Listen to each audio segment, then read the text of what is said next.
सोलापूर हैदराबाद रोडवरती जो अर्धा रस्त्याचं काम चालू आहे, म्हणजे अंदूर गावामध्ये जो ब्रिज आहे, ब्रिजचं पण काम अपूर्ण आहे. ब्रिजचं काम अपूर्ण असल्या कारणाने जो त्याचा सर्व्हिस रोड असतो त्याचंही काम अपूर्ण, आणि सर्व्हिस रोडच्या खालच्या ज्या नालीचं काम आहे ते कामही अपूर्ण असल्यामुळं आज एक नवीन कोरी करकरीत गाडी रोडला ठेवलेल्या दुभाजकाला धडकली. कशामुळं तर अपूर्ण अरुंद रस्त्यामुळं या गाडीचं नुकसान झालं. या नुकसानाची जबाबदारी कोणाची? बरं, आपलं ब्रिजचं जर काम चालू असेल तर ब्रिजचं काम चालू असल्यावर पहिलं प्रशासनानं सर्व्हिस रोड तर कंप्लीट करायला पाहिजे ना.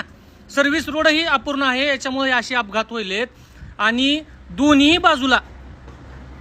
बाजूला ब्रिज बंद असल्यामुळं, आणि हे बघा किती घाण आहे रोडच्या कडेला. एक गाडी पास व्हायला तिथं मारामार आहे. कसं करायचं अंदूरच्या नागरिकांनी सांगा. अंदूरच्या नागरिकांनी याच्या अगोदर भरपूर वेळा बरं का मोर्चे काढले, आंदोलन केले, पण ह्या रोडचं काय काम संपण्या